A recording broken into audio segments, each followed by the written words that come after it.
Now बेटा there are few terms, ये मैंने पहले से ही लिख दिए यार, जल्दी जल्दी काम खत्म करें क्योंकि इसके बाद भी 2-4 टर्म्स बच जानी है, वो भी करवानी है, तो कोई मिस ना हो जाए इसलिए मैंने लिख दी। और ऊपर से जल्दी जल्दी बेटा कर देंगे, बाकी पढ़ने वाली चीजें थोड़ा सा पढ़ लेना, ठीक है। काफी कुछ पढ़ लिया, 2 बातें और सुन लो। एक पॉइंट है यार थर्मल कैपेसिटी। देखो आपने स्पेसिफिक हीट पढ़ी, Q equal to M C delta T के हिसाब से आपने बोला स्पेसिफिक हीट क्या है, Q divided by M delta T. Specific heat is amount of heat required to raise the temperature of unit mass by 1 degree Celsius, ठीक है। Unit mass, per unit मास को 1 डिग्री सेल्सियस से raise करने के लिए जो हीट लगती है वो स्पेसिफिक हीट है। अब मैंने बस यूनिट मास नहीं बोलना, अगर मैं बोल दूं amount of heat required to raise the temperature of given mass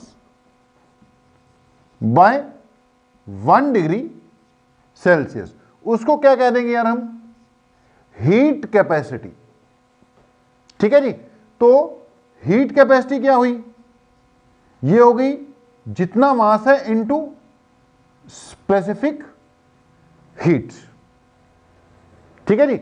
जितना मास है यार इनटू स्पेसिफिक, बस ये यूनिट मास नहीं लेना, ठीक है जी। Specific heat per unit mass है, अगर इसको इधर मल्टीप्लाई कर दे m इंटू सी, तो गिवन मास को, चाहे वो 10 ग्राम हो, 1 ग्राम हो, 50 ग्राम हो, गिवन मास को हीट करने के लिए 1 डिग्री सेल्सियस से राइज करने के लिए उसका टेम्परेचर जितनी हीट लगेगी that is called heat capacity और थर्मल कैपेसिटी। हीट कैपेसिटी भी कह देते हैं, थर्मल कैपेसिटी मैंने लिखा था, थर्मल कैपेसिटी भी कहते हैं। अब इससे ज्यादा इसको खींचता नहीं हूं, कई बार आ जाता है, तो हीट कैपेसिटी और स्पेसिफिक हीट में ये रिलेशन हो जाती है कि H is equal to M into C, ठीक है जी। ये हो गया। अब अगली बात है यार वाटर इक्विवेलेंट, ध्यान से सुनना, अगली टर्म आ रही है वाटर इक्विवेलेंट। अब ये वाटर इक्विवेलेंट क्या चीज है, ध्यान से सुनना। मान लो एक कोई भी सब्सटेंस है मेरे पास m ग्राम्स, ठीक है, किसमें, ग्राम्स में मान लो, इसकी कुछ ना कुछ स्पेसिफिक हीट रही होगी। अब यार मान लो इसको मैंने हीट किया और इसका टेम्परेचर कितना राइज कर गया, डेल्टा टी कर गया, ठीक है, या मान लो 1 ग्राम ही कर गया, ठीक है।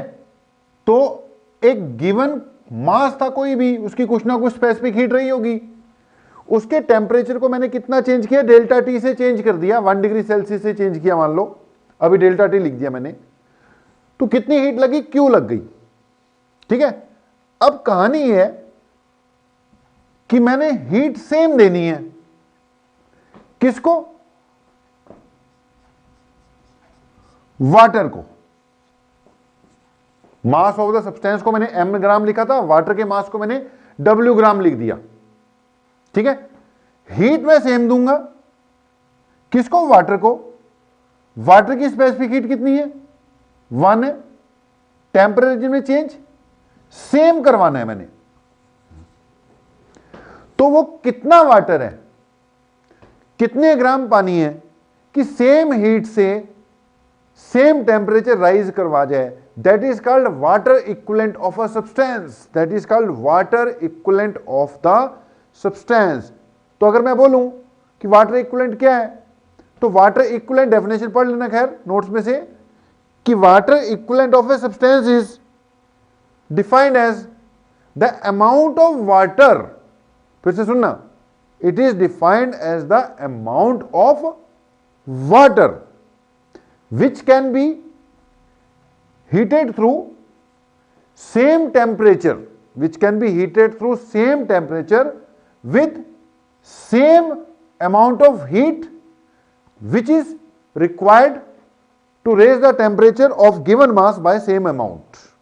अब कंफ्यूजिंग सी डेफिनेशन है, पढ़ लेना भाई, मैंने कंसेप्ट समझा दिया कि मेरे पास m ग्राम मास था, मैंने उसको हीट किया, डेल्टा टी टेम्परेचर राइज करवाया, क्यू हीट लगी, उतनी हीट से उतना टेम्परेचर कितने पानी का राइज करवाया जा सकता है, उस पानी की मात्रा को water equivalent of the substance कहते हैं। ये भी क्यू है, ये भी क्यू है, अगर दोनों को इक्वेट कर दूं तो M C delta T equal to W into delta T delta T delta T W equal to M into C आ जाएगा, क्योंकि वाटर की स्पेसिफिक हीट तो क्या थी, 1 ही थी। तो इनमें रिलेशन आ गई W equal to M into C आ गई। सी उस सब्सटेंस की स्पेसिफिक हीट रही होगी।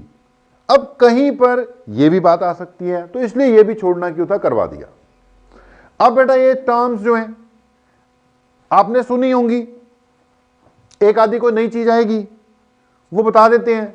अब इवेपोरेशन बेटा आपको पता ही है, देखो बॉइलिंग और इवेपोरेशन में फर्क है। इवेपोरेशन में क्या होता है कि कोई भी लिक्विड है वो वेपर्स में कन्वर्ट हो जाता है बिना बॉइलिंग पॉइंट अटेन किए हुए। बिना बॉइलिंग पॉइंट अटेन किए हुए अगर कोई लिक्विड वेपर्स में कन्वर्ट हो जाए तो उसको क्या कहते हैं, इवेपोरेशन। अब नदियों का जो पानी है भाई वो धीरे धीरे धीरे धीरे इवेपोरेट होता रहता है। अब एक तालाब है, तालाब का पानी जो है इवेपोरेट होता है। अब तालाब को हमने 100 डिग्री सेल्सियस पे थोड़ी हमने उबाल दिया, उबल कर वेपर्स में कन्वर्ट होना वो वेपोराइजेशन है भाई, वो अलग चीज है। वो जब तक बॉइलिंग पॉइंट तक नहीं पहुंचाओगे तब तक वो वेपर्स में कन्वर्ट नहीं होगा, वो अलग चीज है यार। वो बॉइलिंग पॉइंट वाला जो कंसेप्ट है वो वेपोराइजेशन है। ये मैंने क्या लिखा है, इवेपोरेशन। वाटर साइकिल पढ़ा होगा तो वहां पे इवेपोरेशन टर्म आती है कि भाई नदियों का, नालों का, समुद्र का पानी इवेपोरेट होता रहता है। अब इवेपोरेशन में क्या होता है कि जो मॉलिक्यूल्स हैं वाटर के या किसी भी लिक्विड के, उनको वो आसपास के मॉलिक्यूल से हीट गेन कर कर अपना काम कर लेते हैं। अच्छा, इसलिए आसपास वालों को क्या करते हैं, ठंडा करते हैं। अगर कभी अपने यहां पर आपने परफ्यूम वगैरह लगाया हो तो जब जैसे परफ्यूम छिड़कोगे ना, यहां पर परफ्यूम के मॉलिक्यूल्स इवेपोरेट हो जाते हैं। अब वो क्या करते हैं, जो भी उसके आसपास है ना वहां से हीट लेकर अपने जितनी हीट जितनी उसको टेम्परेचर चाहिए उतना अटेन करते हैं, खुद इवेपोरेट हो जाते हैं, आसपास की चीज को ठंडा कर देते हैं। इसीलिए जब यहां पे कोई परफ्यूम, कोई पेट्रोल का तुपका, कोई डीओ लगाओगे तो वो तो वेपोरेट हो जाते हैं, लेकिन आपके हाथ को क्या कर जाते हैं, ठंडा कर जाते हैं। तो ये कंसेप्ट है इवेपोरेशन। अब इसकी डिटेल में घुसने का भाई टाइम नहीं है, वरना एग्जांपल तो इवेपोरेशन से भी रिलेटेड बहुत मिल जाएंगे, हमें मौका मिलेगा फिर बताएंगे। मेल्टिंग आपको पता ही है, मेल्टिंग क्या है जी, टेम्परेचर इतना हो जाना किसी सॉलिड का कि वो क्या करना शुरू कर दे, मेल्ट ही करना शुरू कर दे। जैसे आइस 0 डिग्री सेल्सियस पे वाटर में मेल्ट होना शुरू हो जाती है, इसको फ्यूजन भी कहते हैं। रिवर्स प्रोसेस को फ्रीजिंग कहते हैं। रिवर्स प्रोसेस को क्या कहते हैं, फ्रीजिंग कहते हैं। खास बात नहीं भाई, ये खास बात है। रेगुलेशन, ये एक वर्ड कई बार यूज होता है। अगर यार मेल्ट वगैरह करना ना किसी चीज को, उसमें ना प्रेशर का भी कंसेप्ट होता है, बताएंगे। अगर आइस, अगर कहीं पर अपने पास आइस है, आइस को प्रेस करो, प्रेशर लगाओ, तो उसका नीचे वाला पार्ट क्या करने लग जाता है, मेल्ट करने लग जाता है।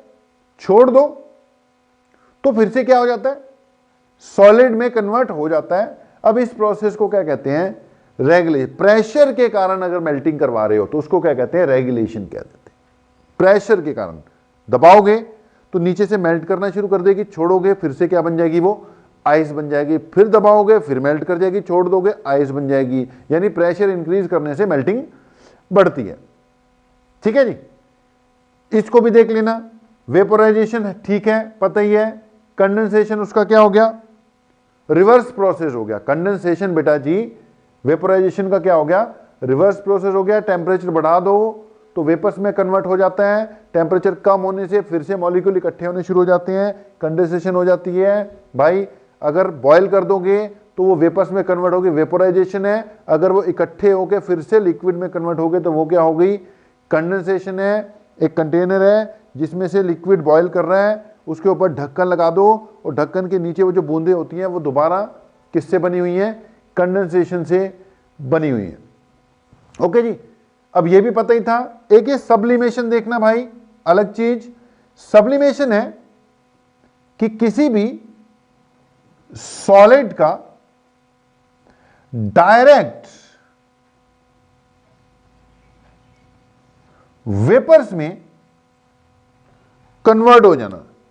कई मटेरियल ऐसे होते हैं वो मेल्ट नहीं करते, सीधा किस में कन्वर्ट होते हैं, वेपर्स में कन्वर्ट हो जाते हैं। सॉलिड को हीट किया, सीधा किस में कन्वर्ट, वेपर्स में कन्वर्ट। भैया नमक को हीट कर दो, वो सीधा क्या बनने शुरू हो जाएगा, वेपर्स बनना शुरू हो जाएगा। वो पिघल कर पानी नहीं बनेगा, नमक वेपर्स में कन्वर्ट होना शुरू हो जाएगा। ठीक है जी, ये हो गया सब्लिमेशन। अब इसका उल्टा है हॉरफ्रॉस्ट। हॉरफ्रॉस्ट क्या चीज है, वेपर्स का सीधा सॉलिड में कन्वर्ट हो जाना। सब्लिमेशन क्या है, सॉलिड का सीधा वेपर्स में कन्वर्ट होना। हॉरफ्रॉस्ट वेपर्स का सीधा सॉलिड में कन्वर्ट हो जाना। ये जो स्नो होती है ना बेटा, स्नो फॉर्मेशन, ये वेपर सीधा किस में कन्वर्ट हुए होते हैं, वेपर्स डायरेक्टली किस में कन्वर्ट हो गए, सॉलिड में। ठीक है, वो बीच में वाटर वाला कंसेप्ट ही नहीं है, वेपर्स थे, वेपर्स सीधा क्या बन गए, आइस बन गए, क्या हो गई, स्नोफॉल शुरू हो गया। सारा कंसेप्ट किसका, प्रेशर का कंसेप्ट होता है। अब एक पॉइंट सुनना, वेपर प्रेशर, ये देखते चले जाओ, धड़ाधड़ खत्म करते जा रहे हैं। अगली बात है यार वेपर प्रेशर, ध्यान से सुनना। एक कंटेनर है, उसमें पानी है या कोई भी लिक्विड है, उसके यार वेपर्स ऊपर धीरे धीरे निकलते रहते हैं। बॉईल करोगे तो ज्यादा निकलते हैं, वेपर्स होते हैं। उन वेपर्स का ऊपर जो प्रेशर होता है ना, pressure, that is called vapour pressure. उनका जो प्रेशर डेवलप हो जाता है उसको क्या कहते हैं हम, वेपर प्रेशर कहते हैं। अगर उसको ऊपर से ढक दो, मान लो ढक दें, अब वो निकल नहीं रहे, तो जितने के वेपर्स बनते हैं, वेपर्स बनने का अगर रेट ज्यादा हो गया तो साथ के साथ उनकी क्या होनी शुरू हो जाएगी, कंडेंसेशन भी शुरू हो जाएगी। यानी वहां पे एक सैचुरेशन आ जाएगी कि इससे ज्यादा वेपर्स नहीं बन सकते। जितने वेपर्स में कन्वर्ट होगा वो उतने ही वो दोबारा कंडेंसेशन होनी शुरू हो जाएगी। इस स्थिति को हम कहेंगे कि क्या आ गई, सैचुरेशन आ गई।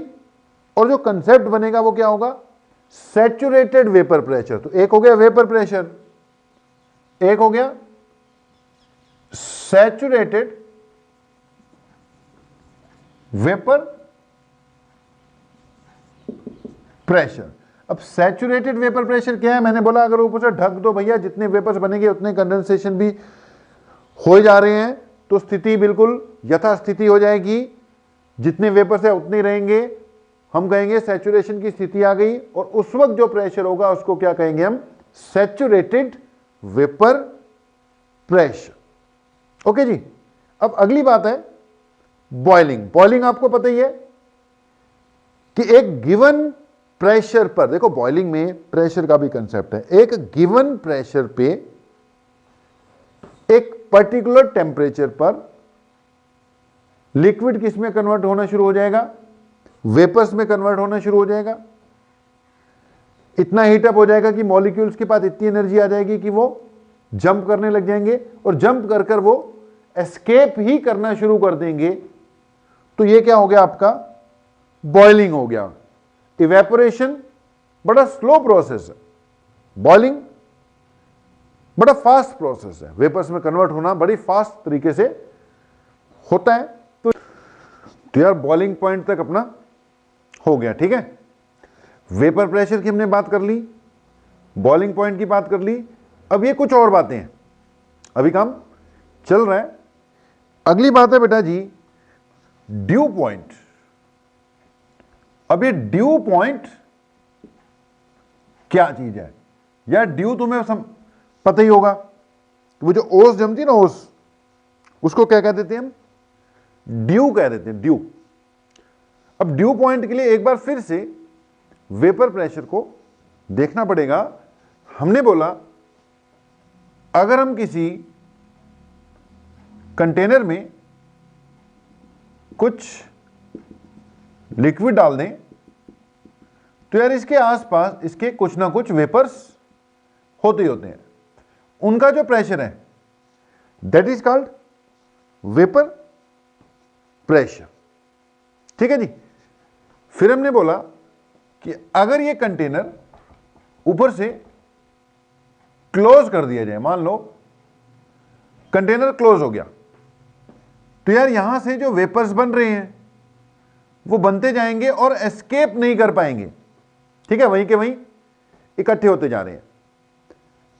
अब एक स्थिति ऐसी आएगी कि यार ज्यादा वेपर्स हो जाएंगे, ज्यादा वेपर्स हो जाएंगे तो जितने बन रहे हैं वो ज्यादा इकट्ठे होने के कारण उनकी कंडेंसेशन भी स्टार्ट हो जाएगी।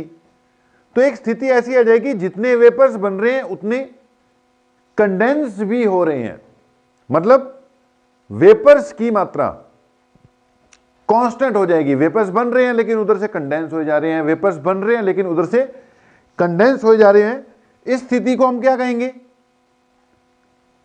कि क्या हो गई जी, सैचुरेशन हो गई।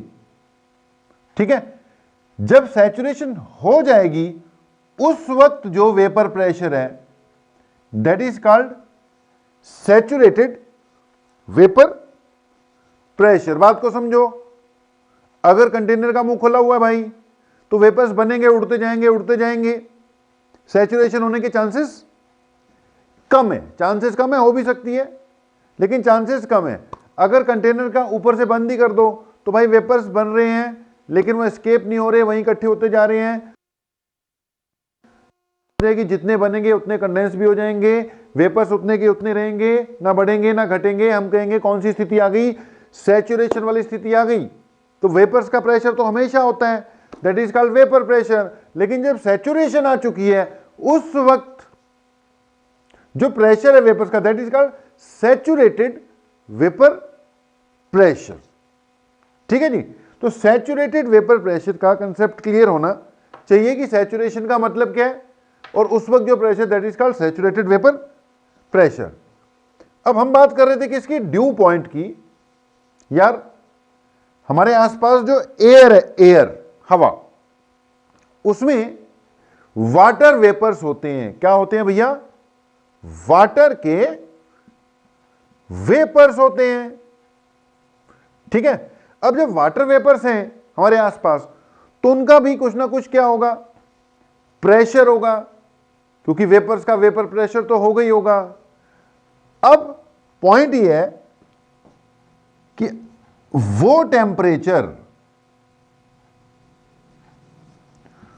कौन सा टेम्परेचर जी, वो टेम्परेचर हमारे आसपास का जिस पर हमारे आसपास जितने भी वाटर वेपर्स प्रेजेंट हैं उनका मास इतना है कि एक पर्टिकुलर टेम्परेचर पर जो एक्चुअल वेपर प्रेशर है वो किसके इक्वल आ जाए, सैचुरेटेड वेपर प्रेशर के इक्वल आ जाए।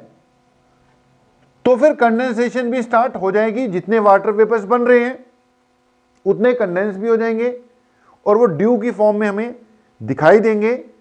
तो हमने बोला due point is that temperature, due point is that temperature. Temperature है ये, देखो छोटी छोटी बातें हमने कहा नोट कर लेना, नोट्स में आपको दे दिया हुआ है, वहां से पढ़ भी लेना। लेकिन एक बार मेरा समझाना फर्ज बनता था, तो हमने बातें करते करते बॉइलिंग पॉइंट किया, वेपर प्रेशर किया। अब बात किसकी चल रही है, ड्यू पॉइंट की। तो ड्यू पॉइंट क्या है जी, वो टेम्परेचर जिस पर कि वाटर वेपर्स का जो एक्चुअल वेपर प्रेशर है वो उसके सैचुरेटेड वेपर प्रेशर के इक्वल हो जाए। It is called due point. बाकी अब पढ़ लेना, इससे ज्यादा वही बात है, खींचते रहेंगे नहीं तो ड्यू पॉइंट क्लियर होना चाहिए। अगली बात आ रही है बेटा, ड्यू पॉइंट के बाद ह्यूमिडिटी। ठीक है जी। अब ह्यूमिडिटी भी समझते ही होगे, कि ह्यूमिडिटी मतलब कि नमी, कहते हैं ना कि यार हवा में ह्यूमिडिटी थोड़ी ज्यादा हो गई है, नमी, नमी मतलब वाटर वेपर्स अगर थोड़े ज्यादा हो जाएं तो हमें हवा में नमी महसूस होनी शुरू हो जाती है कि जी ह्यूमिडिटी ज्यादा हो गई है ना। अब ह्यूमिडिटी की वैसे डेफिनेशन क्या हुई, it is water vapour present per unit volume, मतलब it is mass of water vapours per unit volume. जो एयर है ना, एयर, उसमें वाटर वेपर्स हैं। अब बेटा वाटर वेपर्स हैं तो कितने वाटर वेपर्स हैं वो कैसे मेजर करोगे, गिनोगे तो है नहीं कि भाई 10 वाटर वेपर हैं कि 15 है कि 20 है, हमें तो उसका क्या लेना पड़ेगा, मास ही कंसीडर करना पड़ेगा ना। तो it is mass of water vapours present per unit volume. बेटा छोटी छोटी डेफिनेशन है, ये नहीं है कि अभी एग्जाम में आपको ह्यूमिडिटी की डेफिनेशन आएगी, ड्यू पॉइंट की डेफिनेशन आएगी, लेकिन फिर भी पता तो होना चाहिए ना। तो क्या चीज है जी humidity, it is the mass of, पूरा लिख लेना, it is the mass of water vapours present per unit volume, mass of water vapour present per unit volume. तो यार अगली बात आपने समझनी है, रिलेटिव ह्यूमिडिटी। अब देखो यार डेफिनेशन इतनी ज्यादा हो जाएंगी, याद नहीं रहेंगी, लेकिन फिर भी थोड़ा थोड़ा समझने की कोशिश तो कर ही सकते हैं ना।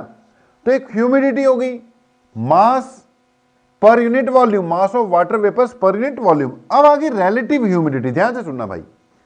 मान लो हमारे आसपास एयर है, उसका कुछ ना कुछ इस वक्त टेम्परेचर है, ठीक है जी, उसका कुछ ना कुछ क्या है इस वक्त टेम्परेचर है। अब इस वक्त जो वाटर वेपर्स हैं उसका मास कितना है, m है, ठीक है। इस वक्त जो वाटर वेपर्स हैं इस गिवन टेम्परेचर पर एयर में जो वाटर वेपर्स हैं उनका मास क्या है, m। तो ह्यूमिडिटी क्या हुई, मास पर यूनिट वॉल्यूम, ठीक है। मास पर यूनिट वॉल्यूम कर दोगे वो क्या आ जाएगी, ह्यूमिडिटी। अब मान लो कि मास बढ़ता जाता है, मान लो वाटर वेपर्स जो हैं वो क्या हो रहे हैं, इंक्रीज कर रहे हैं, आप हीट कर रहे हो, जो भी हुआ टेम्परेचर में कमी ज्यादा, तो मास आपने टेम्परेचर को कांस्टेंट रख के मास आपने क्या कर दिया, वाटर वेपर्स का बढ़ाना शुरू कर दिया, ठीक है जी। अब इसी टेम्परेचर पर मान लो आपने मास वाटर वेपर्स का बढ़ाते बढ़ाते इतना कर दिया कि सैचुरेशन हो गई। सैचुरेशन हो गई मतलब कि अब उसके बाद और वाटर वेपर्स उसमें आने बंद हो गए, यानी कि ड्यू बननी स्टार्ट हो गई। इस गिवन टेम्परेचर पर ड्यू बननी स्टार्ट हो गई। तो ध्यान से सुनना, रिलेटिव ह्यूमिडिटी डिफाइन कर रहा हूं, यह किस चीज का रेशियो है कि एक गिवन टेम्परेचर पर वाटर मॉलिक्यूल्स का एयर में कितना मास है डिवाइडेड बाय सेम टेम्परेचर पर कितना मास चाहिए कि सैचुरेशन हो जाए और ड्यू बननी स्टार्ट हो जाए।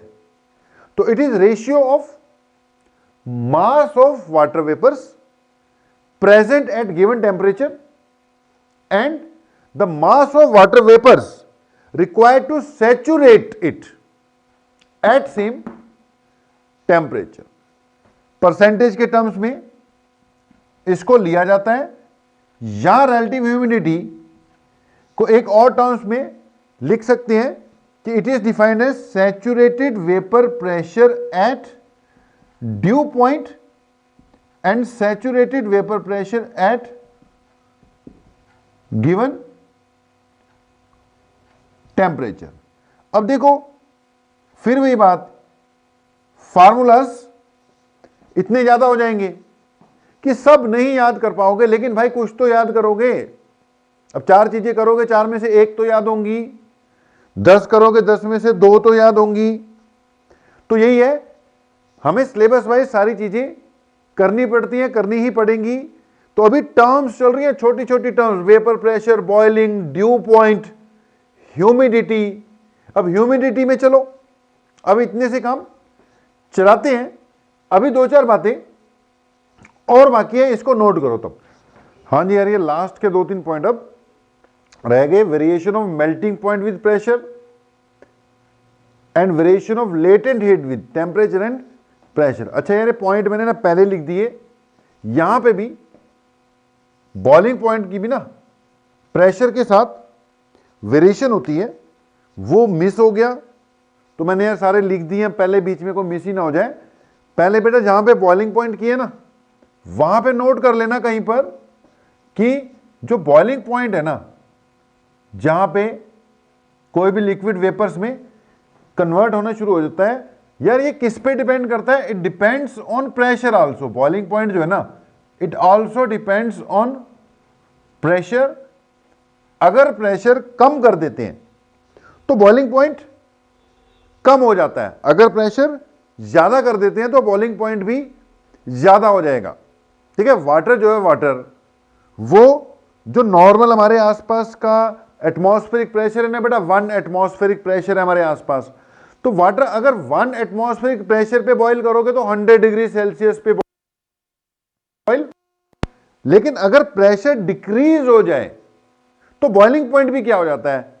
डिक्रीज हो जाता है। आप यार वाटर को रूम टेम्परेचर पे भी क्या कर सकते हो? बॉयल कर सकते हो। बस उसके आसपास का प्रेशर क्या करना पड़ेगा? डिक्रीज करना पड़ेगा। जितना प्रेशर कम होगा उतना ही बॉइलिंग पॉइंट भी कम हो जाता है। हाँ, 1 एटमॉस्फेयर पर बॉइलिंग पॉइंट कितना होता है? 100 डिग्री सेल्सियस होता है। तो बॉइलिंग पॉइंट जहां पे भी किया था, थोड़ा सा ज्यादा किया नहीं था, पर डेफिनेशन दी थी, वहां पे नोट कर लेना कि भैया जो बॉइलिंग पॉइंट है, it decreases with decrease in pressure. जो अपना 1 एटमॉस्फेयर है उस पे तो कितने पे बॉईल करेगा ये? 100 डिग्री सेल्सियस पे। लेकिन अगर प्रेशर कम कर दोगे तो बॉइलिंग पॉइंट भी क्या हो जाता है? कम हो जाता है। अगर प्रेशर आधा कर दो यार, 0.5 एटमॉस्फेयर कर दो, तो ये कितने पे बॉईल होगा?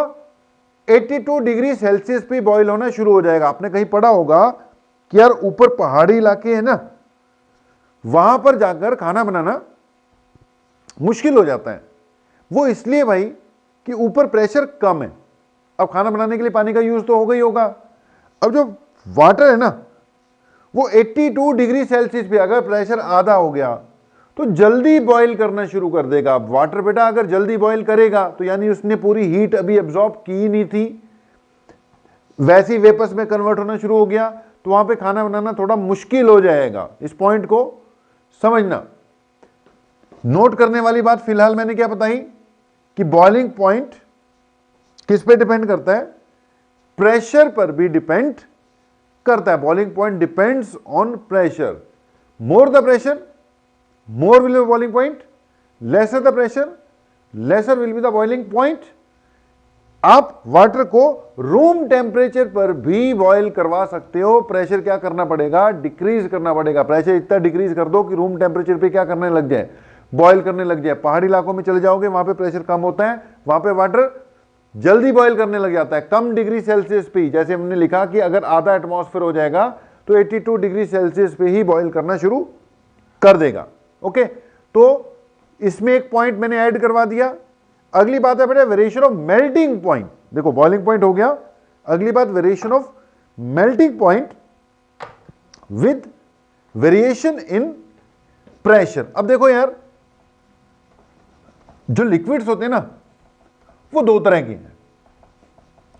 एक वो जो जब मेल्ट करते हैं, लिक्विड नहीं सॉरी सॉलिड्स, वो दो तरह के हैं।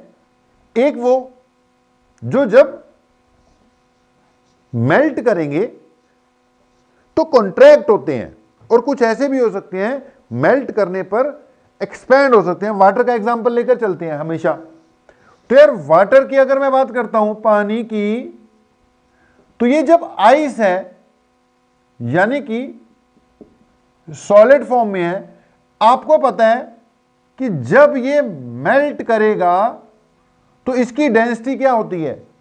इंक्रीज होती है। देखो आइस की डेंसिटी कम है, जब ये वाटर बन जाएगा तो इसकी डेंसिटी बढ़ जाएगी। आपको पता है डेंसिटी मैक्सिमम कितने पे होती है?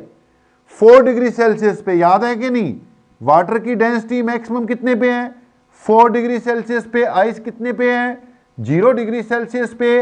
अब भैया 0 से 4 डिग्री सेल्सियस की ओर बढ़ेगा तो डेंसिटी बढ़ रही है ना। यानी जब ये 0 डिग्री सेल्सियस से 4 डिग्री सेल्सियस की बढ़ रहा है, मेल्ट करता है, मेल्ट वाटर, तो इसकी डेंसिटी इंक्रीज होती है। इंक्रीज होने का मतलब वॉल्यूम कम होती है। वॉल्यूम कम होने का मतलब इट कॉन्ट्रैक्ट्स ऑन मेल्टिंग।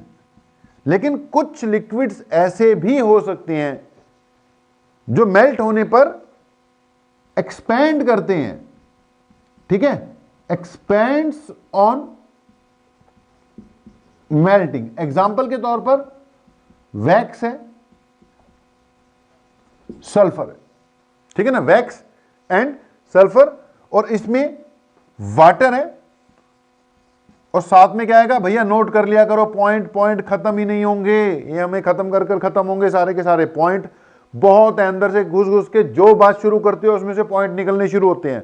अब मैंने एक्सपेक्ट नहीं किया था कि इतनी बातें कर दूंगा, लेकिन जब स्टार्ट किया तो ये भी बातें मन में आने लग गई। तो यार 2 तरह के सॉलिड्स हैं। एक वो जो मेल्ट होने पर क्या करते हैं? कॉन्ट्रैक्ट होते हैं, कॉन्ट्रैक्ट, उनकी डेंसिटी बढ़ती है। एक जो मेल्ट होने पे क्या होते हैं? एक्सपैंड होते हैं। तो ऐसे मटेरियल जो कॉन्ट्रैक्ट होते हैं बेटा, उनमें प्रेशर बढ़ाने से मेल्टिंग पॉइंट क्या करता है? डिक्रीज करता है, डिक्रीज। और इनमें प्रेशर बढ़ा देने से मेल्टिंग पॉइंट क्या करेगा? इंक्रीज करेगा। ठीक है जी। अब यह बात याद रखनी है, मेल्टिंग पॉइंट प्रेशर पर डिपेंड करता है। अगर बात वाटर की चल रही है, यानी ऐसे मटेरियल की चल रही है जिनकी डेंसिटी बढ़ जाती है, तो उनका प्रेशर बढ़ाओगे तो मेल्टिंग पॉइंट कम हो जाएगा, वो मेल्ट करने लग जाएगा। हम कल एक एग्जांपल कर रहे थे, रेलीगेशन। एक हमने इसमें टॉपिक किया था ना, रेलीगेशन। अब रेलीगेशन क्या था कि ये आइस का पीस है, ठीक है, इसको दबा दो तो यहां पे प्रेशर बढ़ जाता है। जब प्रेशर बढ़ेगा, प्रेशर बढ़ जाएगा तो मेल्टिंग पॉइंट डिक्रीज हो गया ना, तो मेल्ट होने शुरू हो जाएगी। जो भी टेम्परेचर आसपास उस पर मेल्ट होने शुरू हो जाएगी। मेल्टिंग पॉइंट क्या हो गया? डिक्रीज हो गया। ठीक है। और अगर आप इसको छोड़ दोगे, प्रेशर कम हो जाता है, मेल्टिंग पॉइंट फिर से बढ़ जाता है, यानी ज्यादा हीट लगेगी, ज्यादा टेम्परेचर लगेगा मेल्ट करने के लिए, तो बहुत ज्यादा फिर से वही बात फैलते नहीं है। ये पॉइंट क्या कर लो? नोट कर लो। ठीक है ना, ये पॉइंट नोट कर लो। कारण इसका ये है बेटा, एक पॉइंट अब बता ही देता हूं, फैलते नहीं है बोल दिया लेकिन फैलना पड़ रहा है। रीजन इसका ये है कि ये मटेरियल ऐसे हैं जो वाटर जैसे, जो क्या करते हैं? कॉन्ट्रैक्ट करते हैं। यानी जब ये लिक्विड बनेगा तो मॉलिक्यूल्स नजदीक आएंगे ना, कॉन्ट्रैक्ट कर रहे हैं, डेंसिटी बढ़ रही है, तो प्रेशर बढ़ाने से क्या होता है? वो मॉलिक्यूल्स नजदीक ही तो आ रहे हैं, तो प्रेशर बढ़ने से उनके मॉलिक्यूल्स को नजदीक आने में हेल्प मिलती है। इसलिए प्रेशर बढ़ने से उनका मेल्टिंग प्रोसेस तेज हो जाता है। दैट मीन्स मेल्टिंग पॉइंट ही क्या हो जाता है? डिक्रीज हो जाता है। और ऐसे लिक्विड्स जो कि एक्सपैंड होते हैं, तो एक्सपेंशन में क्या होगा? आप प्रेशर बढ़ा रहे हो, तो प्रेशर बढ़ाने से तो एक्सपेंशन को ऑपोजिशन हो रही है ना, यानी उसको और हीट करना पड़ेगा। मेल्टिंग पॉइंट उसका क्या हो जाएगा? इंक्रीज हो जाएगा। वाटर की बात करोगे तो वाटर की बात में 2 हो गया। एक तो बॉइलिंग पॉइंट का ध्यान रखना भाई, प्रेशर इंक्रीज करने से boiling point increase, pressure decrease करने से बॉइलिंग पॉइंट डिक्रीज। और दूसरा मेल्टिंग पॉइंट के बारे में जो बोला वो अपना नोट कर लो कि अगर वाटर की बात कर रहे हो, प्रेशर बढ़ा देने से मेल्टिंग पॉइंट क्या हो जाएगा? कम हो जाएगा। ओके। हां, अगर कोई और लिक्विड हो जो एक्सपैंड करता है, एक्सपैंड, एग्जाम्पल भी हमने बोल दिया कि वैक्स है या सल्फर है। ठीक है, इसमें एग्जाम्पल क्या दे दिया हमने? वाटर और रबर। तो इसको भी क्या किया हमने? क्लोज किया। बातें तो अब निकलती चली जाएंगी। तो एक बॉइलिंग पॉइंट वाली बात कर ली, फिर हमने क्या देखा, variation of melting point with pressure, variation of melting point with pressure. Okay, अब अगली बात है, लेटेंट हीट हमने पढ़ लिया कि एक स्टेट से दूसरी स्टेट में कन्वर्ट करने के लिए, एक फेज से दूसरे फेज में जाने के लिए जितनी हीट लगती है भैया, उसको क्या कहते हैं, लेटेंट हीट कहते हैं। दो तरह की होती है, लेटेंट हीट ऑफ वेपोराइजेशन भी होती है और लेटेंट हीट ऑफ फ्यूजन भी होती है। ओके, अब ये भी यार टेम्परेचर के साथ और प्रेशर के साथ वेरी करती होगी। अब इसमें लेटेंट हीट के बारे में जो बात हो रही है वो ये है कि एक तो हमने ग्राफ बना दिए, ठीक है, इन ग्राफ्स को ड्रॉ कर लो, ग्राफ्स को ड्रॉ कर लो। तो यार ये ग्राफ बना लेना, ठीक है, ग्राफ बना लो, बता देते हैं क्या चीज है ये। तो हम बात कर रहे थे लेटेंट हीट की। लेटेंट हीट आपको पता ही है कि क्या चीज है। अब यार देख, लेटेंट हीट में अगर मैं वेपोराइजेशन की बात कर रहा हूं तो उसने क्या करना है, बॉयल होना है, ठीक है। अगर मैं वेपोराइजेशन की बात कर रहा हूं तो लेटेंट हीट ऑफ वेपोराइजेशन में लिक्विड से किस में जा रहे हैं, वेपर्स में कन्वर्ट हो रहे हैं। अगर मैं लेटेंट हीट ऑफ फ्यूजन की बात कर रहा हूं तो उसने क्या होना है, मेल्ट होना है। अब मेल्टिंग पॉइंट और बॉइलिंग पॉइंट दोनों, मेल्टिंग पॉइंट या बॉइलिंग पॉइंट, या कह रहा हूं मेल्टिंग और बॉइलिंग दोनों के दोनों किस पे डिपेंड करते हैं, प्रेशर पे करते हैं। तो यार लेटेंट हीट भी कुछ हद तक फिर प्रेशर पे डिपेंड करेगी। तो ये हमने दो तरह के मटेरियल, एक किसके लिए, वैक्स, क्योंकि हमने बोला था वैक्स उस कैटेगरी में आ गया जो कि अगर मैं उसको वेपोराइज करूं, वेपर्स में कन्वर्ट करूं, या अगर मैं उसको सॉलिड से लिक्विड में कन्वर्ट करूं तो ये क्या होते हैं, एक्सपैंड होते हैं। और वो ऊपर वाला वाटर टाइप मटेरियल के लिए जो कि क्या होते हैं, कॉन्ट्रैक्ट होते हैं। दोज कॉन्ट्रैक्ट, ठीक है, while melting, and those which expand while melting. तो थोड़ा थोड़ा उनकी शेप में फर्क है, ज्यादा डिटेल में नहीं, दो तीन बातें बस मैंने उसमें बतानी है। तो पहला पॉइंट तो क्या बताया यार, जो लेटेंट हीट है, चाहे वो लेटेंट हीट ऑफ फ्यूजन हो चाहे वो लेटेंट हीट ऑफ वेपोराइजेशन हो, दोनों के दोनों प्रेशर पर या टेम्परेचर पर काफी हद तक डिपेंड करते हैं। बहुत ज्यादा फिर वही बात नहीं, लेकिन वाटर की बात कर लेते हैं कि अगर मैं वाटर की बात करूं तो इसकी जो लेटेंट हीट ऑफ वेपोराइजेशन है, वाटर की latent heat of vaporisation 540 calorie पर ग्राम थी। कितनी थी, 540 कैलोरी पर ग्राम। याद होगी, उसको मैंने किस में कन्वर्ट कर दिया, जॉल्स में कन्वर्ट कर दिया। तो अगर यार वाटर 1 एटमॉस्फेयर पे 100 डिग्री सेल्सियस पे बॉईल करता है, उस वक्त देखो, बॉइलिंग का मतलब वेपर्स में कन्वर्ट होना। तो अगर 100 डिग्री सेल्सियस पे ऐसा हो रहा है, 1 एटमॉस्फेरिक प्रेशर था, बॉइलिंग पॉइंट कितना, 100 डिग्री सेल्सियस। बस कंफ्यूज मत होना भाई, शॉर्ट में बता रहा हूं, पॉइंट ये बताया मैंने। अगर मैं पिछले 2-3 पॉइंट्स की बात करूं, क्योंकि ज्यादा हो जाएगा ना छोटी छोटी बातें, तो कंफ्यूजन सी हो जाएगी, तभी मैंने लिस्ट बना रखी है। अब पिछली थोड़ी देर की बातों को करूं तो यार लिस्ट में जो लिखा हुआ है ना, एक तो तुम्हें उनके मीनिंग पता होने चाहिए, ड्यू पॉइंट क्या है, ह्यूमिडिटी क्या है, मीनिंग पता होने चाहिए। दूसरा मैं क्या डिस्कस कर रहा हूं कि बॉइलिंग पॉइंट प्रेशर पे कैसे डिपेंड करता है, वो बता दिया। प्रेशर कम, बॉइलिंग पॉइंट भी कम। फिर हमने बात की कि जो मेल्टिंग पॉइंट है वो प्रेशर पे कैसे डिपेंड करता है, वो बता दिया भैया। दो तरह के मटेरियल है, वो जो कॉन्ट्रैक्ट करते हैं, वो जो एक्सपैंड करते हैं। एक में वेरिएशन अलग टाइप की है, एक वो याद रखना है। और अगली बात क्या कर रहा हूं, लेटेंट हीट टेम्परेचर या प्रेशर पे कैसे डिपेंड करती है। हमने कहा करती है, लेकिन बहुत ज्यादा सबकी वेरिएशन नहीं। वाटर की बात कर लेते हैं। अगर मैं वाटर की बात कर रहा हूं और लेटेंट हीट ऑफ फ्यूजन नहीं, सिर्फ कौन सी, वेपोराइजेशन वाली बात करते हैं, तो लेटेंट हीट ऑफ वेपोराइजेशन देख प्रेशर पे डिपेंड कर रही है। अगर प्रेशर 1 एटमॉस्फेयर था और वो बॉयल होता है, 100 पे बॉयल होगा, कितनी लग रही है 540 कैलोरी, जाउल में कन्वर्ट करोगे 2259 जाउल पर ग्राम। लेकिन वही वाटर अगर प्रेशर कम कर दूंगा तो बॉइलिंग पॉइंट कम हो गया 82। अब उस वक्त लेटेंट हीट कितनी है, वो 2259 की जगह 2310, थोड़ा सा फर्क पड़ गया, थोड़ा सा फर्क पड़ गया, 2259 259 से 310 हो गया, बहुत ज्यादा फर्क तो नहीं पड़ा। देख बॉइलिंग पॉइंट को काफी पड़ गया लेकिन लेटेंट हीट को फर्क नहीं पड़ा, लेकिन हां पड़ता जरूर है।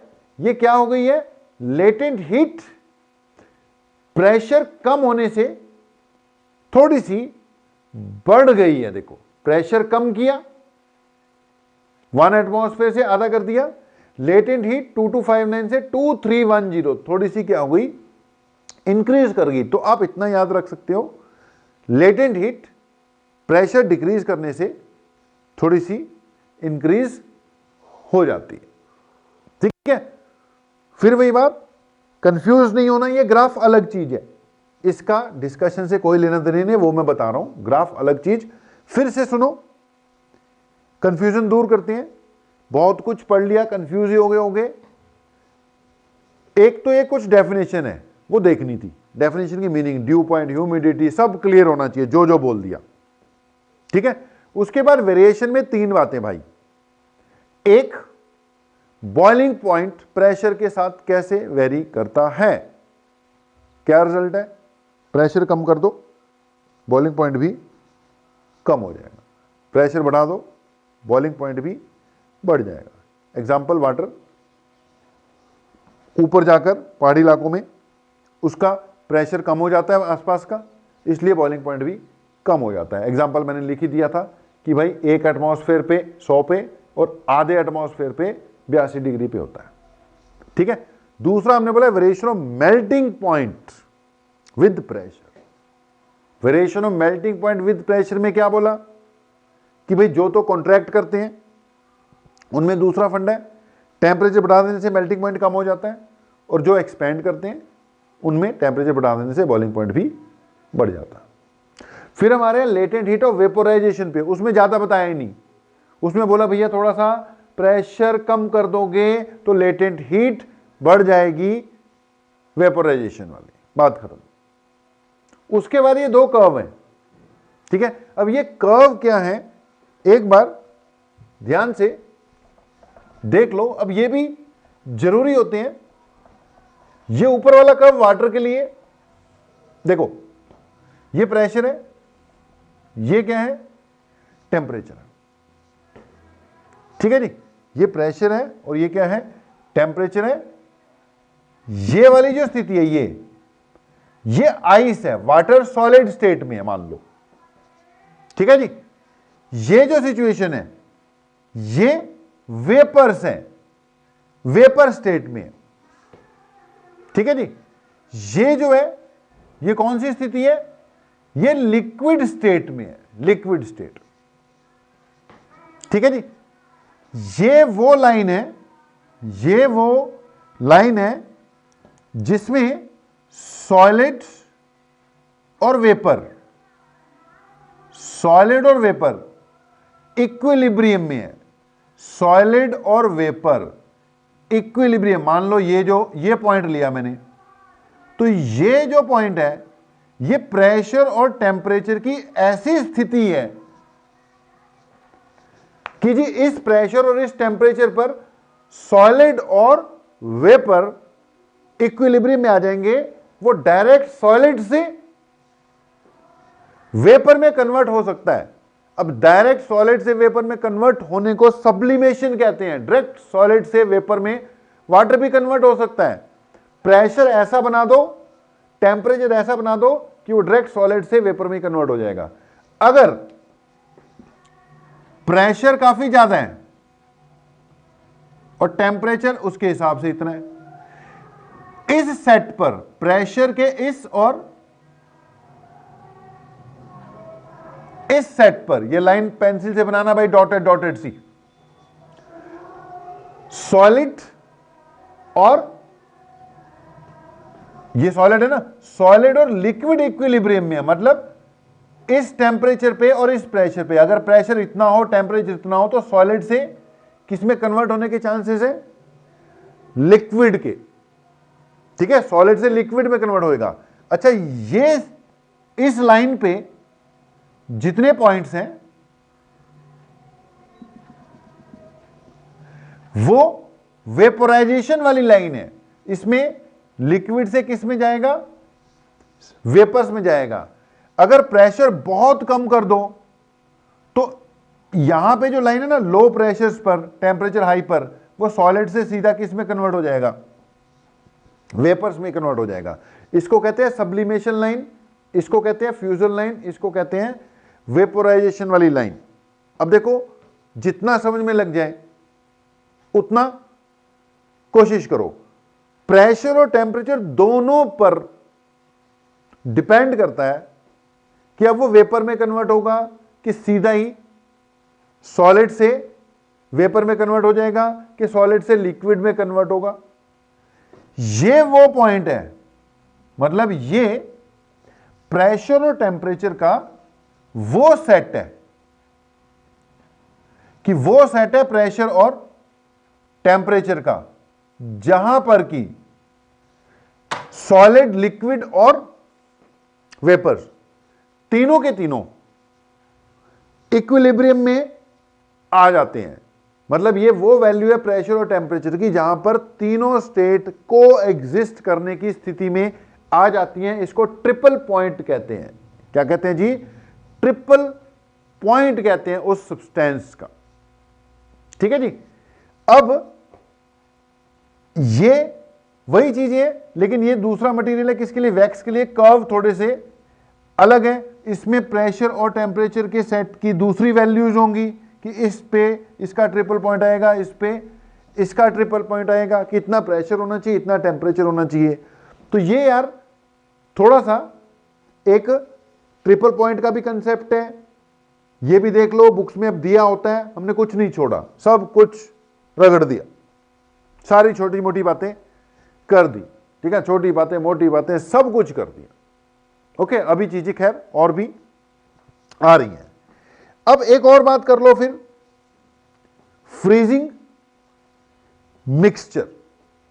अब फ्रीजिंग मिक्सचर का कंसेप्ट ये है यार कि आपने सुना होगा कि अगर आइस में नमक मिला दो तो वो पिघल जाती है। ये जो आइसक्रीम बनाने वाले होते हैं ना यार, वो क्या करते हैं, थोड़ा सा उसमें नमक की मात्रा डालते हैं, उससे क्या है कि वो बर्फ नहीं जमती उसमें। आइसक्रीम खाओ ना तो उसमें वो ठीक है, वो जमी भी होती है, लेकिन बिल्कुल बर्फ की तरह नहीं जमी होती। वो रीजन होता है उसमें क्या डाल देते हैं, थोड़ा सा सॉल्ट डाल देते हैं। अब फ्रीजिंग मिक्सचर में कंसेप्ट ये है कि अगर आपने, मान लो ये आइस है यार,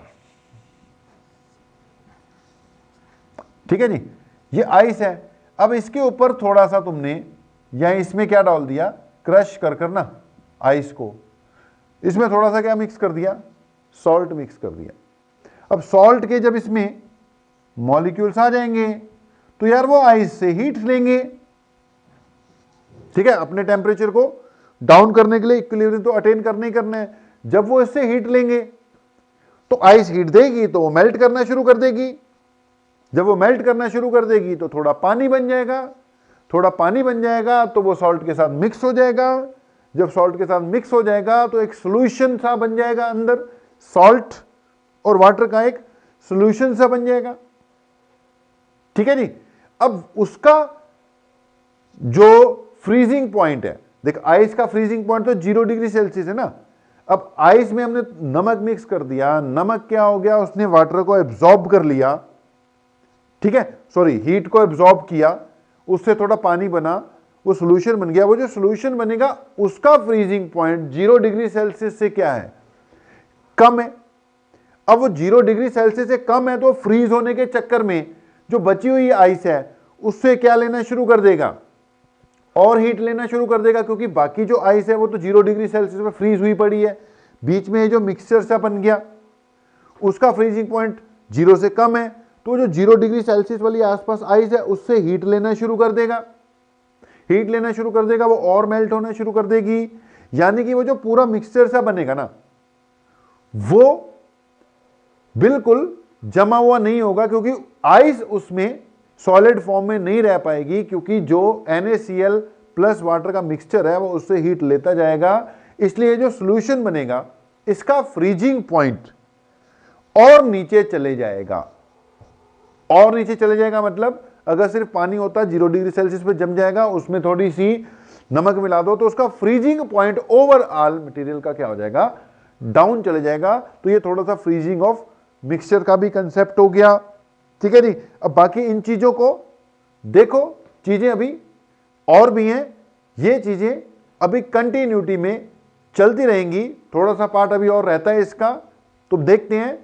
अगर तो जो लेक्चर्स की टाइम पीरियड है ज्यादा बढ़ता जाएगा तो मैं इसके पार्ट्स कर दूंगा, लेकिन ओवरऑल बेटा ये सारा का सारा सेम कंटिन्यूटी में ही माना जाएगा।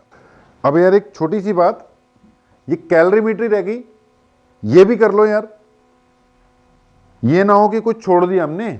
तो पूरा का पूरा जो टॉपिक अपना चल रहा है थर्मल प्रॉपर्टीज ऑफ मैटर, उसको मैंने बोला था यार 4 भाग में डिवाइड करेंगे। एक तो स्टार्टिंग वाला जो टेम्परेचर मैंने देखा, यानी थर्मोमीट्री है ना, थर्मोमीट्री की बात की। दूसरे नंबर पर थर्मल एक्सपेंशन, तीसरे में फिर ये कैलोरीमेट्री और इससे रिलेटेड जो भी बातें चल रही थी, कैलोरीमेट्री मतलब मेजरमेंट ऑफ हीट है, और लास्ट में फिर transmission of heat from one point two another, वो भी देखना बाकी है, 1-2 दिन भाई उसमें भी लगनी है। तो यार जैसे थर्मोमीट्री था ना, पहले हमने क्या किया था, थर्मोमीट्री, ठीक है जी। अब जो थर्मोमीट्री था यार, it was measurement of temperature. Calorimetry क्या हुआ, मेजरमेंट ऑफ हीट बेटा। Thermometry was measurement of temperature, calorimetry is measurement of heat. अब कंसेप्ट ये है कि मान लो ये एक बॉडी ए है, ठीक है, ये एक बॉडी बी है। दोनों सॉलिड भी हो सकते हैं यार, दोनों लिक्विड भी हो सकते हैं, एक सॉलिड और एक लिक्विड भी हो सकता है, ठीक है। तुमने दोनों को आपस में मिक्स किया, अगर ये सॉलिड है लिक्विड है तो हम कहेंगे मिक्स किया, 2 लिक्विड है तो मिक्स किया, अगर दोनों सॉलिड है तो हमने आपस में उनको क्या किया, टच किया मान लो, ठीक है। जो मर्जी लगा लो, मैंने बोला भैया दोनों सॉलिड होंगे तो टच करोगे ना, मिक्स करने वाली बात नहीं बनती। अगर दोनों लिक्विड होंगे तो कहेंगे मिक्स किया, एक सॉलिड है लिक्विड है तो भी क्या किया, मिक्स किया। कुछ भी स्थिति हो सकती है। अभी मान लो एक बॉडी ए है, एक बॉडी बी है, या एक सब्सटेंस ए है, एक सब्सटेंस बी है। मान ले यार इसका टेम्परेचर T1 है, इसका टेम्परेचर T2 है, दोनों को मिक्स कर दिया, आपस में कांटेक्ट में आ गए। एक का टेम्परेचर कम है, एक का टेम्परेचर ज्यादा है, हीट फ्लो होना शुरू हो जाएगा, किधर से किधर, the body at high temperature to the body at lower temperature, ठीक है। कब तक हीट का फ्लो होता रहेगा, जब तक कि ये इक्विलिब्रियम अटेन नहीं कर लेते, ठीक है। मान लो अभी जो मैं बात कर रहा हूं उसमें स्टेट चेंज नहीं हो रही है, कई बार ना स्टेट चेंज भी होती है, वो भी डिस्कस करेंगे। स्टेट चेंज मतलब कि आइस को तुमने वाटर में मिक्स कर दिया तो अब आइस पिघलने भी लग जाएगी ना, स्टेट भी चेंज होगी, वो स्थिति दूसरी है, उसको बाद में देखेंगे। वहां लेटेंट हीट का भी बेटा कंसेप्ट आएगा, वो बाद में, अभी सिंपल रख रहे हैं। मान लो 2 लिक्विड है यार, मिक्स कर दिए, ठीक है। अब वो लिक्विड लिक्विड ही रह रहे हैं, यहां 2 सॉलिड है वो मिक्स कर दिए, वो सॉलिड सॉलिड ही रह रहे हैं, स्टेट चेंज नहीं हो रही है, ठीक है, किसी की भी स्टेट चेंज नहीं हो रही है। तो इसका टेम्परेचर पहले T1 था, इसका टेम्परेचर T2 था, दोनों को मिला दिया, थोड़ी देर बाद क्या आ जाएगा भाई, दे विल अटेन इक्विलिब्रियम। जब ये इक्विलिब्रियम अटेन कर लेंगे उस वक्त टेम्परेचर कॉमन आ जाएगा, थर्मल इक्विलिब्रियम अटेन हो गया ना, अब टेम्परेचर कॉमन आ जाएगा। एक का, इसका टेम्परेचर भी T1 हो गया, मान लो T1 ग्रेटर देन T2 था, तो T1 चेंज होके T हो गया और T2 चेंज होके T हो गया। जिसका टेम्परेचर ज्यादा था उसका कम हो जाएगा, जिसका कम था उसका ज्यादा हो जाएगा। अब इसका टेम्परेचर ज्यादा था ना A का, मतलब इसने हीट लूज की है, और इसका टेम्परेचर कम था, देख वो बढ़ गया होगा, इसका टेम्परेचर ज्यादा था वो कम हो गया होगा, इसने हीट क्या की है, गेन की होगी, इसने हीट कुछ लूज की है, इसने हीट कुछ गेन की है। कहानी सिंपल है, लॉ ऑफ कंजर्वेशन एनर्जी लगेगा, जितनी हीट इसने लूज की होगी उतनी ही हीट उसने गेन की होगी, सिंपल कहानी है। ठीक है जी, दो को मिक्स करोगे तो एक जितनी हीट लूज करेगा बेटा, दूसरा उतनी ही हीट गेन कर लेगा। अगर मैं इसको आगे बढ़ाता हूं तो बेटा फर्स्ट की स्पेसिफिक हीट मान ले C1 है, दूसरे की स्पेसिफिक हीट मान ले C2 है, फर्स्ट का मास मान ले M1 है, दूसरे का मास मान ले M2 है, तो क्या लिखूंगा, heat lost MC delta T सुना होगा, तो पहले के लिए MC डेल्टा T सुना होगा, दूसरे के लिए यहां से M1 C1 बेटा पहले का डेल्टा T यानी change in temperature, final minus initial. भैया फर्स्ट के लिए फाइनल कौन सा है, T, इनिशियल क्या था, T1। सेकेंड के लिए फाइनल क्या है, T, इनिशियल क्या था, T2। ठीक है जी, अब T1 ग्रेटर देन T है जी, T1 ग्रेटर देन T है, इसलिए इधर से जो टर्म आएगी बेटा वो नेगेटिव आएगी, T1 बढ़े ना, इधर से टर्म क्या आएगी, क्या पॉजिटिव आ जाएगी। अब इसको थोड़ा सा क्या कर लो, सॉल्व कर लो, अब करने लगे ही हैं। तो भाई बेटा heat lost equal to heat gain, ये आ गया M1 C1 delta T1 M2 C2 delta T2, यहां पे वैल्यू पुट की। अब ध्यान देना बेटा, ये जो बॉडी A है और ये जो बॉडी B है, इसमें से टेम्परेचर ज्यादा किसका है, 1 का है ना बेटा, तो इसलिए यहां पर इसकी बजाय, वैसे तो फाइनल माइनस इनिशियल लिखना होता है ना, लेकिन मुझे पॉजिटिव रखना है ना।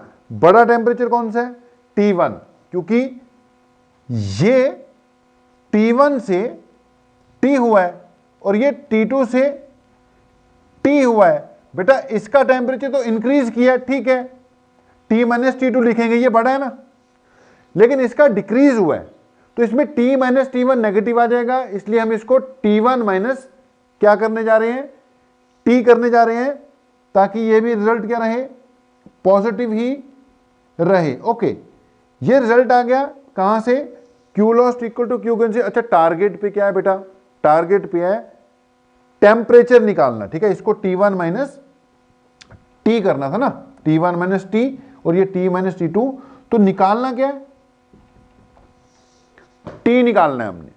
अब उसके लिए कुछ नहीं है, इसको थोड़ा सा क्या कर देते हैं, सॉल्व कर देते हैं यार, इसको थोड़ा सा, ज्यादा नहीं, थोड़ा सा सॉल्व करेंगे तो खोलो जरा इसको, ये बन जाएगा M1 C1 T1 minus M1 C1 T equal to, ये बन जाएगा M2 C2 T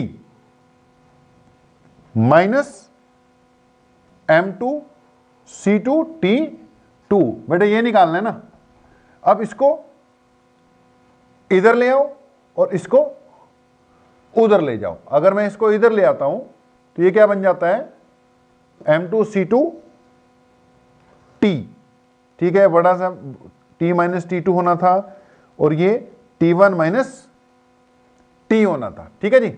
इसको उधर ले जाते हैं तो ये बनेगा M1 C1 T1, ध्यान से सुनना, इसको इधर ला रहा हूं, प्लस M2 C2 T2, ये T और ये उधर आके प्लस हो गया, प्लस M1 C1 T।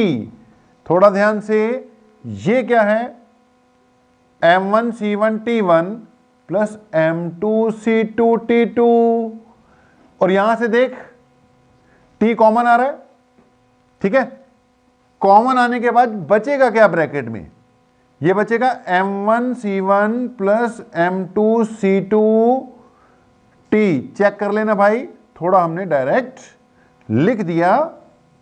ये इक्विलिब्रियम क्या है? टेम्परेचर है।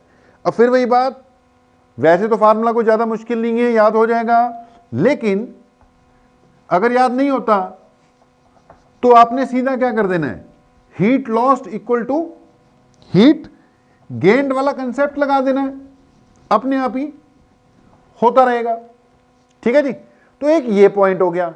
अब इसमें कुछ बातें हैं कि अगर मटेरियल सेम होते तो C1 इक्वल टू क्या होता, C2 होता। भाई C1 C2 सेम होते तो कट जाते हैं, तो इक्विलिब्रियम टेम्परेचर यानी मिक्सचर का टेम्परेचर कितना आ जाएगा, M1 T1 plus M2 T2, और नीचे क्या आ जाएगा, C कॉमन आके कट गए ना, तो M1 प्लस M2। ये स्पेशल केस हो गया। अगर M1 इक्वल टू M2 होते तो यानी मास अलग अलग होते लेकिन सेम होते, स्पेसिफिक हीट अलग अलग, मटेरियल अलग अलग है, तो भाई मास कट जाते कॉमन आकर। ठीक है, मास कट जाते तो क्या बचता, इक्विलिब्रियम टेम्परेचर बन जाता C1 T1 C2 T2, और नीचे क्या आ जाता C1 प्लस C2। ओके, एक ये बात हो गई।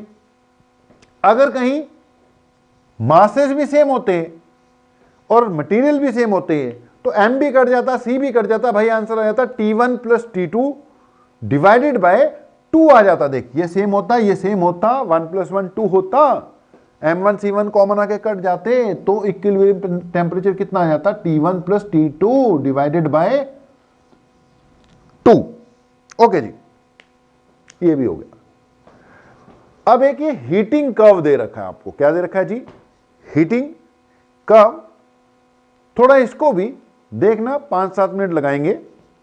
मान लो कोई भी मटेरियल है, वाटर की हम ज्यादा बात करते होते हैं, मान लो ये वाटर ही है यार। पहले इसका ये इस तरफ क्या प्लॉट, अगली हेडिंग डाल लेनी थी, हीटिंग कर्व। ठीक है, ये हीटिंग कर्व है, किसके लिए, वाटर के लिए। थोड़ा ध्यान से सुनना।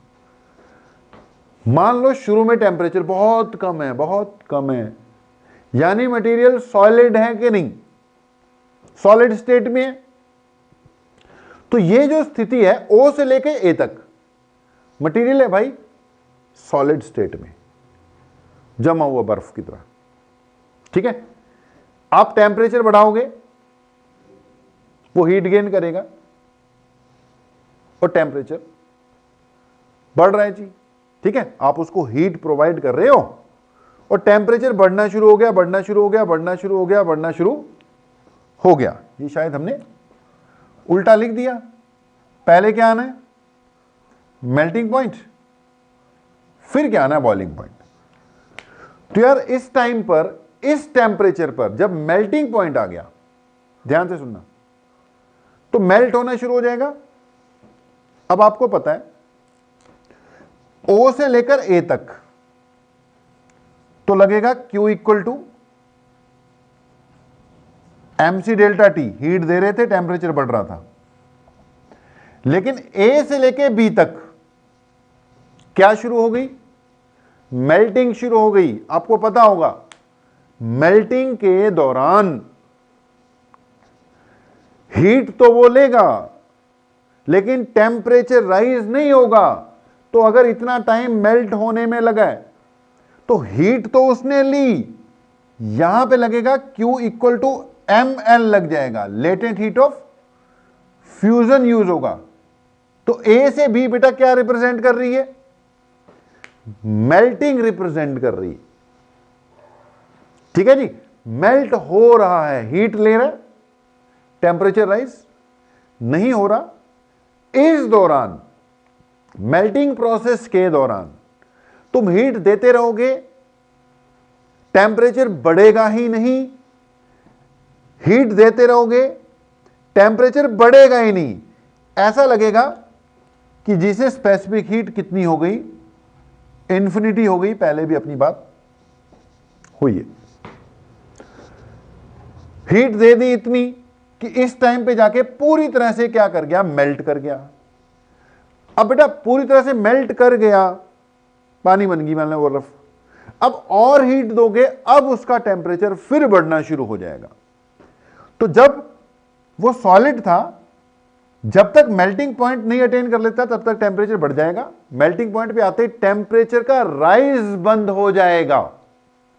टेम्परेचर का राइज बंद हो जाएगा, वो मेल्टिंग में लग जाएगा, लेटेंट हीट यूज होनी शुरू हो जाएगी। उसके बाद जब पूरी तरह से मेल्ट हो गया, फिर से टेम्परेचर राइज होगा और इस दौरान फिर से Q equal to MC delta T use होगी।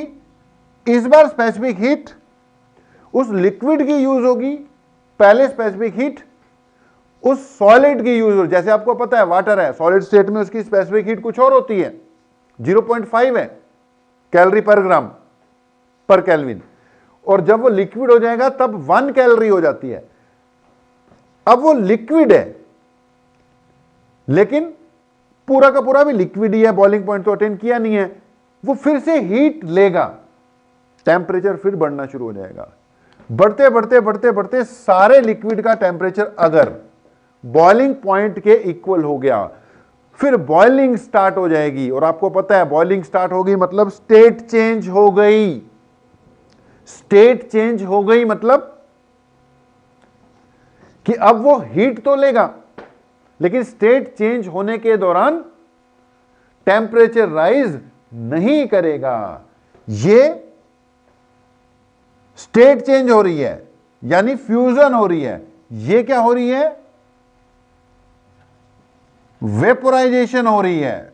क्या हो रही है जी, वेपोराइजेशन हो रही है। इस दौरान टेम्परेचर में राइज बिल्कुल भी नहीं होगा, टेम्परेचर में राइज नहीं होगा, वो वेपर्स में कन्वर्ट हो रहा है। ऐसा लगेगा कि फिर से वही बात, सी कितनी हो गई हुई है, इन्फिनिटी की। भैया तुम हीट दिए जा रहे हो, टेम्परेचर बढ़ ही नहीं रहा। क्या यूज होगा, Q equal to ml use होना होगा, लेकिन कौन सी हीट लगनी शुरू हो जाएगी, लेटेंट हीट ऑफ फ्यूजन शुरू हो जाएगी। जब वो पूरी तरह से वेपर्स में कन्वर्ट हो चुका होगा, अब वो वेपर्स बन गया, इस टाइम पे पूरी तरह से वेपर्स बन चुका है। उसके बाद फिर जो और हीट दोगे तो भैया वेपर्स का टेम्परेचर बढ़ना शुरू हो जाएगा। यहां से यहां तक ये सॉलिड था, ठीक है। यहां पर ये सॉलिड से लिक्विड बनना स्टार्ट हुआ था, यहां पर कंप्लीटली क्या है,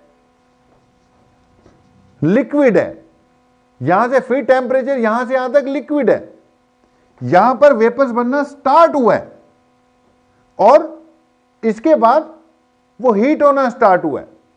यहां पर यहां से यहां तक वेपर बनना स्टार्ट हुआ है, यहां पे कंप्लीटली वेपर्स बन चुका है। देखो यहां पे सॉलिड, यहां तक भी सॉलिड, T1 से T2 वो सॉलिड प्लस लिक्विड है, क्योंकि लिक्विड सॉलिड सॉलिड लिक्विड में कन्वर्ट हो रहा है।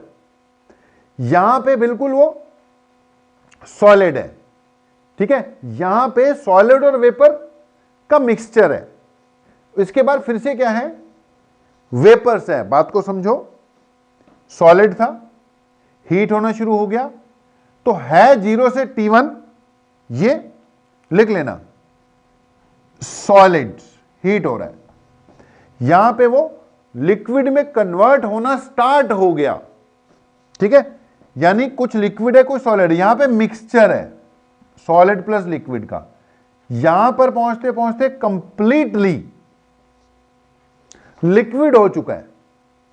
यहां से यहां तक वो लिक्विड है, यहां पे लिक्विड में कन्वर्ट होना, लिक्विड से वेपर में कन्वर्ट होना स्टार्ट हुआ है, और यहां से यहां तक वो फिर से मिक्सचर है, लिक्विड प्लस वेपर। ये वाला मिक्सचर क्या था, सॉलिड प्लस लिक्विड, और यहां पे पूरी तरह से वेपर्स में